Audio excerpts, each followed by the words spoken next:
So today we have verses 39th, 40th, 41st, and 42nd lined up. I'll start with verse number 40.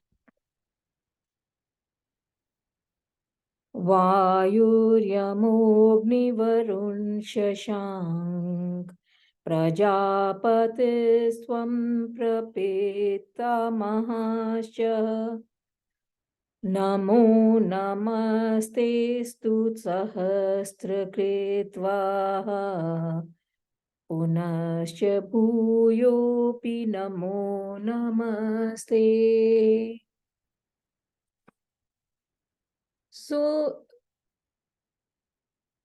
Arjun continues, and this verse translates to you are Vayu, wind god, Yam, god of death or the controller, Agni, fire god, Varun, sea god, Shashank, moon, Prajapati, the creator. So refers to Brahma. And great grandfather. Salutation. Salutation to you 1,000 times. And again, salutation, salutation to you. So let's take this up word by word. Vayu is the wind god. Yam, god of death. Agni, fire god. Varun is the sea god. Shashank is moon. So this bit is the first half of the first line. Prajapati is who creates a praja or the creator, referring to Lord Brahma. Swam you, prapitama. So pitama is the grandfather, prapitama becomes the great grandfather. Cha and nama is salutations. Okay. So the second line, you'll see that there are a lot of nama, namo, namaste, stu, and so on and so forth. So nama salutation, te to you, astu be, sahastra kritva is sahastra is 1,000. So 1,000 times. Punah is again. Cha and bhuya again. Api even.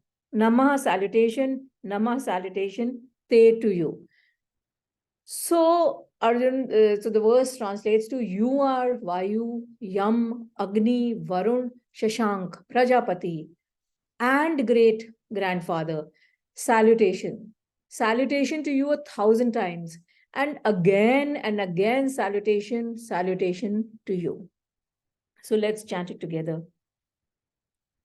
Vayuryamognivarun Shashankaha Prajapatisthvam prapitamahasya Namo namaste stu sahasrakritva Punascha bhuyopi namo namaste. So as we have been seeing that Arjun is just overwhelmed by the Lord's cosmic form. And here Arjun starts seeing the various demigods or the celestial gods in the cosmic form of Lord Krishna. And in the previous verse, which we just recapped, Arjun had referred to Krishna as Adidev or the primeval god or that reality from which everything is arisen, including the celestial gods. And he said that you are, the unmanifest and the manifest. So basically, he had referred to Krishna as that unmanifest reality from which what is manifest, what we see around us, arises.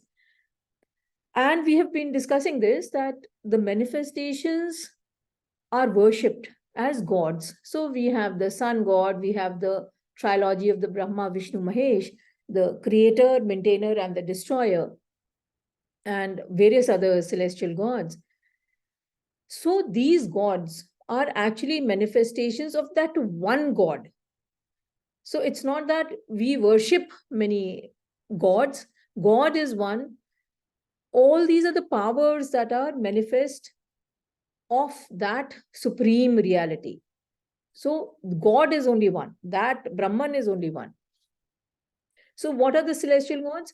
They have these their personalities and they have their specific roles in discharging and implementing the eternal laws of creation that were put in place by the creator, right?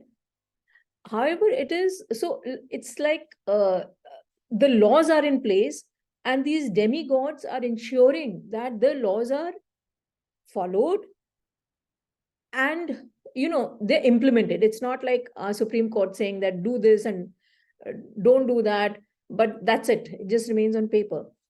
These gods ensure that the laws are implemented, and if not, then just whatever punishment or is given. But all these gods derive their powers from that supreme god, which is one, to manifest their own special powers or distinctive manifestations. We'll take up the ones that Arjun mentions here. Vayu. Vayu is the wind god. It's one of the subtlest elements of the Panch Mahabhut. So that is Vayu. Yam. Yam, we have been discussing again and again, is the god of death. And to that extent, Yam is also the controller. Yamraj ensures how much time is spent in a particular place by all beings. Varun is the sea god. Shashank is the moon god. And moon is attributed with emotions and feelings and in the human beings. Prajapati is the creator, as I had just mentioned, creator of the Praja, the beings. So it refers to Lord Brahma. Prapitama is the great grandfather of the universe, implying the ultimate source of all creation. Right? So all these gods are there, but they derive their power from that one reality. Now, let me just try to bring this out with an example. We suppose I have 100 grams of gold. I can make a variety of ornaments from this 100 grams of gold. So I can have a necklace, maybe a bangle, an anklet, a toe ring, so on and so forth. So all these ornaments have their distinct individuality. Okay, so one piece is a necklace, one piece is a bangle, and so on and so forth. And yet they are all gold, right? Another example, we've just gone through the festival season, and so many sweets are prepared and offered, and you consume them. So sweets of all shapes, kinds are served and consumed. Now, the essential ingredient in all of them is sugar. Now, be it cane sugar, sugar-free sugar, the sweetness is derived from sugar, right? So, is sugar a sweet? No, it's not a sweet. It has sweetness, but it is not a sweet. It's not something that you will serve to a guest visiting your place. Similarly, gold itself is not an ornament, but sweets are sugar inherently, and ornaments are gold inherently. So similarly, God is, or that Brahman is all the devtas or all the demigods, but all the demigods are not that reality, that one reality. And so this is something that we should appreciate when Arjuna is mentioning all these demigods. So he has understood that. And understanding this and overwhelmed by the sight of Lord Krishna in his cosmic form, Arjun is experiencing profound reverence towards the Lord. And he goes on repeating, Namaste, Namaste, Namaha, Sahasra Kritva is 1,000 times. He's just too overwhelmed to speak anything else. So that is expressing his state of mind after seeing the cosmic vision of the Lord. With that, let's move on to verse number 40. Nama purastadat prishtastaste Namostu te sarvat eva sarva Ananta Viryamita Vikram Stavam Sarvam Samapnoshi Tatosi Sarva. So the verse translates to salutations to you in front and from behind. Indeed, salutations to you from all sides. O all, infinite in power and infinite in strength, you envelop and pervade all. Therefore, you are all. So let's take this up word by word. Nama is, of course, salutation. Purustat, from the front. At and Prishtataha, from behind. Te to you, Nama salutation. Astu be, te to you, Sarvattaha is from all sides. Ave indeed, Sarva is all. So here, this Sarva means he's referring to Krishna as all. So it's a capital A. It's a proper noun. Anant Virya. Anant is without an end. Virya is power. So Anant Virya becomes infinite in power. Amit Vikram. So Vikram is prowess. Amit is again limitless or without an end or infinite in strength or prowess. Tvam you, Sarvam all, Samapnoshi, complete, that which pervades. Tata, therefore, Asi, you are, Sarvaha, all, again capital A. Okay. So, continuing his salutations, Arjun says salutations to you in front and from behind. Indeed, salutations to you from all sides. O all, infinite in power and infinite in strength, you envelop and pervade all. Therefore, you are all. So let's chant it together. Nama Purustat Atas At. I'll just repeat. Nama Purustat At Pratashtate. Namostu te sarvat eva sarva. Anant Viryamit Vikramastvam Nah. Sarvam samapnoshi tatosi sarva.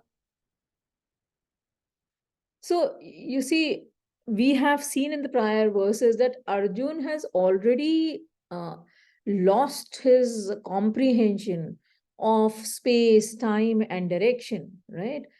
And he is so struck with the cosmic form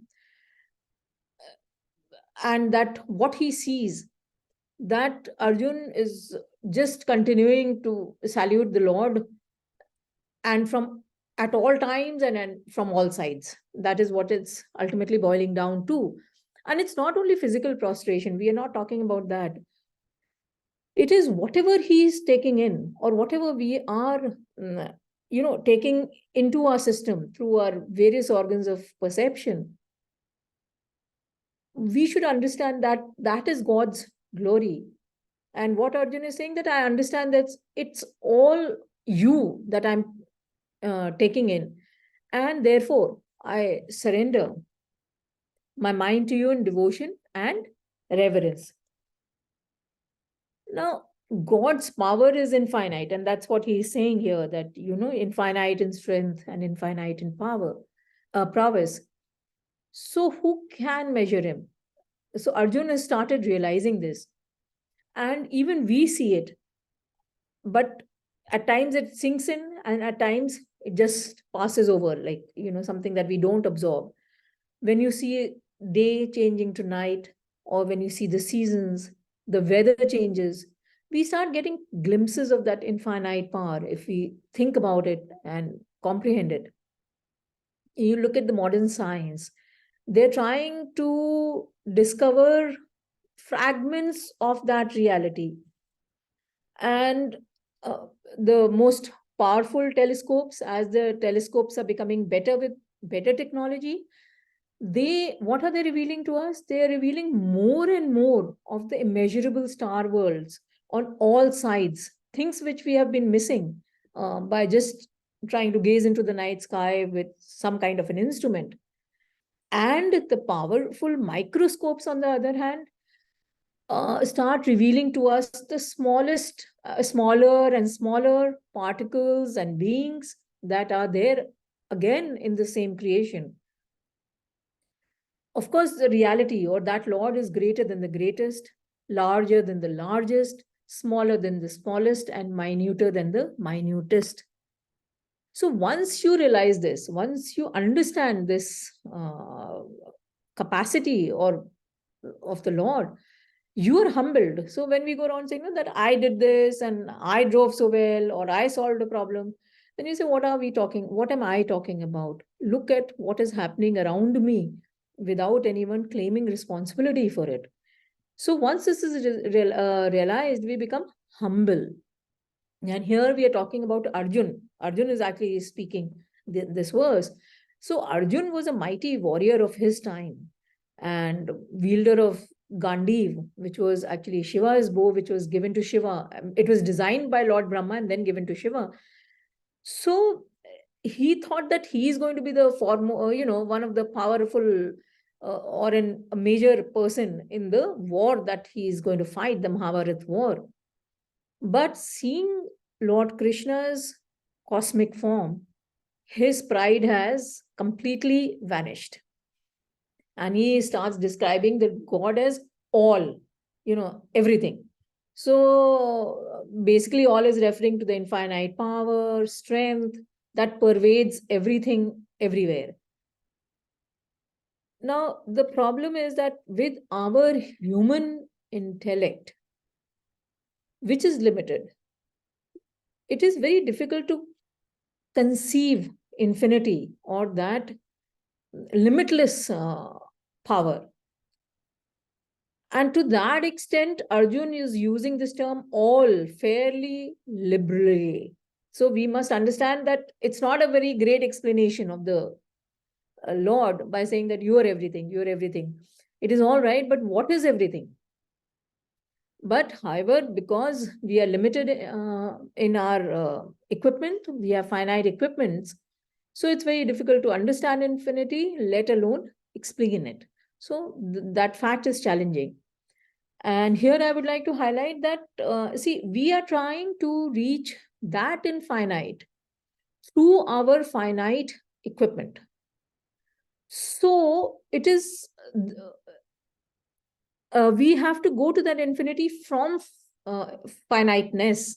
And this is the method that the Upanishads actually deploy for us to reach that reality. They start proceeding from the known and then take us to the realm of the unknown. And therefore, I mean, when we compare this verse with the Upanishads, by saying that God is all, God is everything, and so on and so forth, it's not explanative enough. But nevertheless, Krishna's goal was met when Arjun realized that the truth of the Upanishads, declaring that God pervades everything and everywhere. So God is ultimately everything. So that objective was met. And Arjun consequently starts offering salutations to this wonderment. And because he is overwhelmed and disoriented, actually, because he's lost his notion of space, time, and direction, Arjun is offering salutations to God from everywhere, from the front, back, and all directions. Now, in the previous chapter, chapter 10, which was Vibhuti Yoga, and in this chapter, chapter 11, Vishwarup Yoga Darshan, the basic difference is that in Vibhuti Yoga chapter, in the previous chapter, Krishna wanted Arjun to see that one God in all beings, or one to many, or to see unity in diversity. In this chapter, Krishna wants Arjun to see all beings in that one God, so many to one, or to see the diversity being absorbed into one entity or into oneness or unity. So this brings us to try and understand the kind of knowledge that is available. So knowledge again is of the three gunas, which are Rajasic, Tamasic and Sattvic. So all knowledge is of this kind. Sattvic knowledge always sees oneness in differences, in different forms. Rajasic, we see differences in creation. So we see different kings or areas or religions, etc. So that is Rajasic knowledge, when we start seeing differences across people. Tamasic is when we consider a part to be the whole. So when I say that, okay, I'm an American, so there's nothing, no other country in the world other than America. Or if I'm an Indian, I say there's nothing beyond India. So we consider the part to be the whole. So we consider our country to be the world. Or my religion is the only religion which is correct and the rest of it is not correct. And, so this kind of an understanding brings about different actions on our side. So, for example, during the festival season, you come across people offering you sweets, etc., from different religions, actually. So, when a sweet is being offered to you, a sattvic person will partake of it, thinking that, look, all religions preach the same thing. We are all one.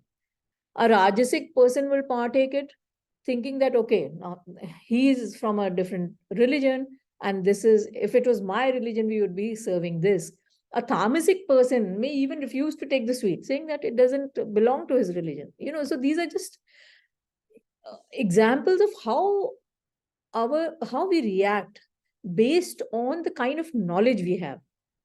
Right? So essentially, all our knowledge is classified into Sattvic, Rajasic, and Tamasic. What we have to understand is that the Sattvic knowledge, where we see oneness across the board, is the right form or the most subtle form or the best form of knowledge. Now, we have been reading, we are doing the 11th chapter of the Bhagavad Gita. So all the chapters is called a yoga, right? So karma yoga, gyan karma, sannyas yoga, and so on. Even the chapter 1, which we did not, Arjun Vishad yoga, right? So why do we call them yoga? This is a question which, would anyone like to answer this? Why is each chapter of Bhagavad Gita being called a yoga?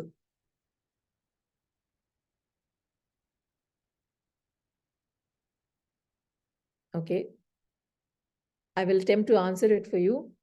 Yoga is what? Union with the self. Self is implied here.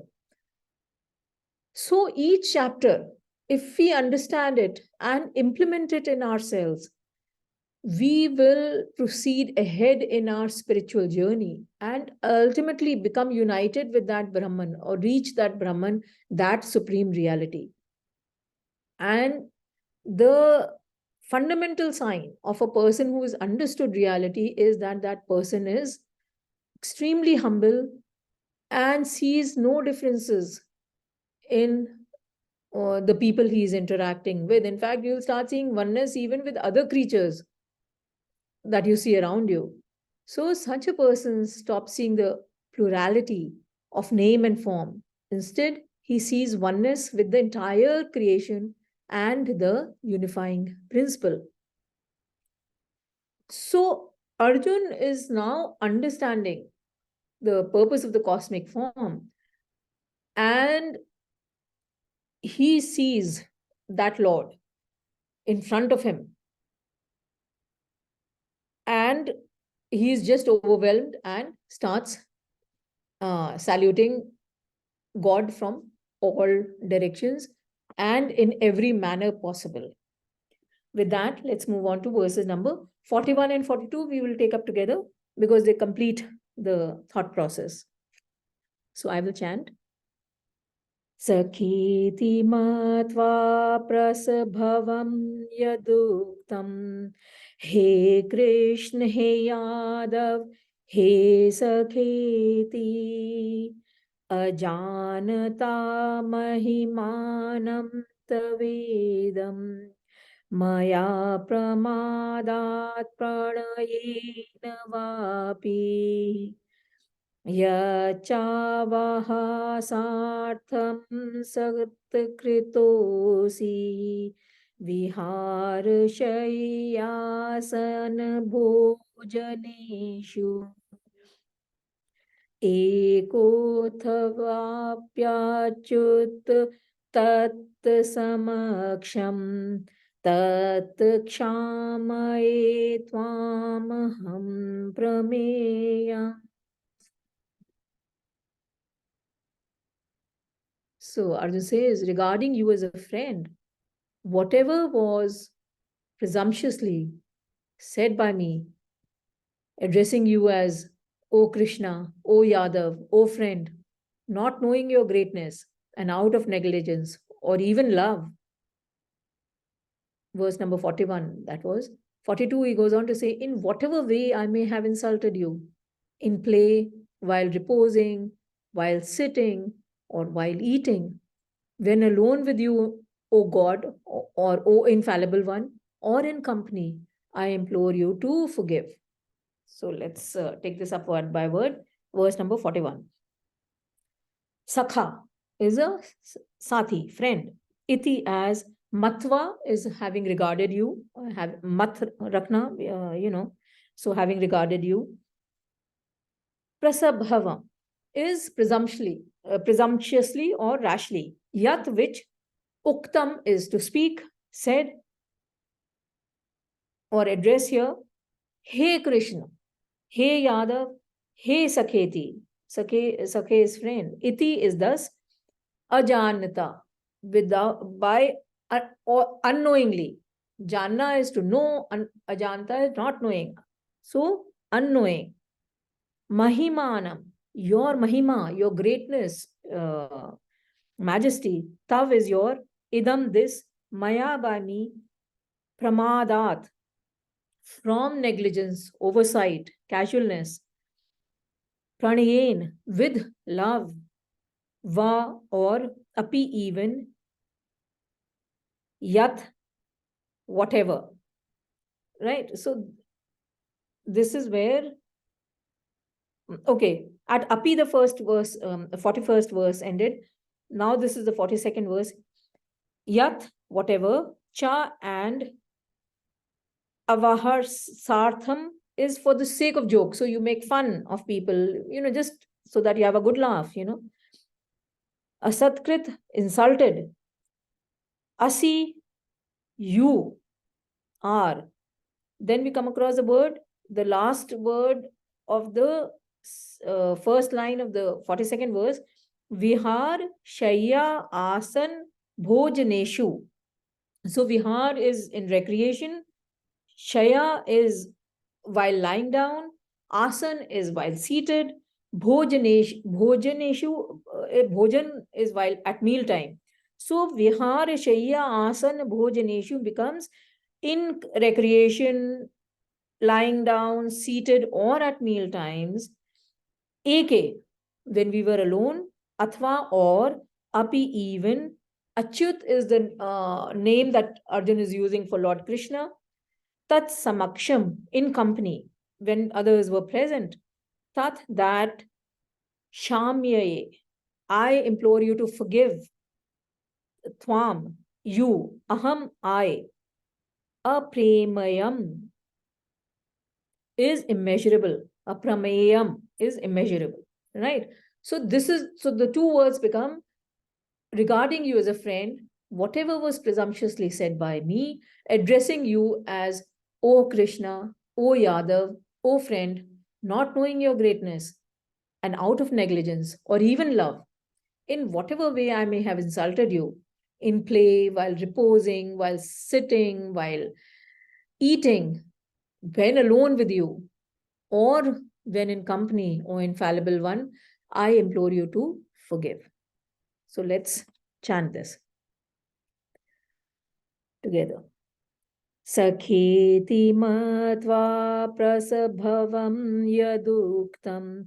He Krishna, he Yadav, he Sakheti.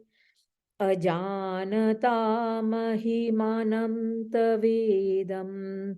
Maya pramadat pranayena vapi. Yacha सार्थं सत्कृतोऽसि विहारशय्यासन् भोजनेषु एकोऽत्वाप्यच्युत तत्समक्षम् तत्क्षामये त्वामह प्रमेयम्.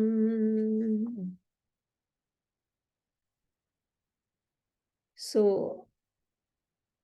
see, Arjun is overwhelmed with the cosmic form, which is currently in front of him on the battlefield of Kurukshetra.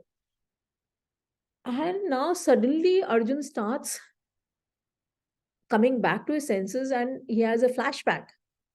And he says, oh my God, literally now, oh my God, as in addressing God, and also figuratively that what am I done? What have I done? I mean, this person who is God, I have been, he's my childhood friend and I have always treated him as a friend. We all know that, Lord Krishna and Arjun were childhood friends. So, and he says, my God, how casually have I treated this person? Not knowing Lord Krishna's greatness or divinity, Arjuna had treated Lord Krishna as any other friend of his, and especially we know that amongst our friends, we are very casual about things. And, you say something and at times you make fun without really meaning to be nasty, but just for the sake of it, So similarly, I mean, it's the same thing that if we get to know that the person sitting in front of us is Lord Ram, and before we got to know that it was Lord Ram, we might have been acting casually. The moment we get to know, or the moment you get to know that you're sitting with the president of so and so country, then you immediately become careful in what you're saying. This is exactly what's happening to Arjun. Now his memories of his treatment of Lord Krishna start nagging him. And especially because they were very close friends, so they stayed together and they were very intimate. So, what all he might have done.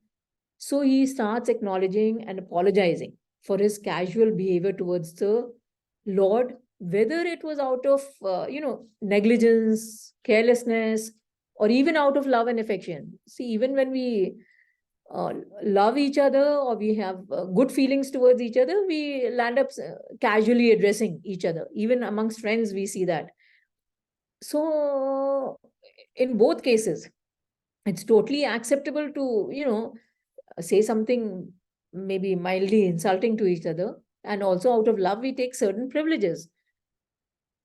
So, he is specifically mentioning that when I addressed you as Oh Krishna, not as an Oh Krishna, but Are Krishna, why don't you come here and sit down? Or Yadav, Oh Yadav, like we say, na, Baniye, yeah, Sardar.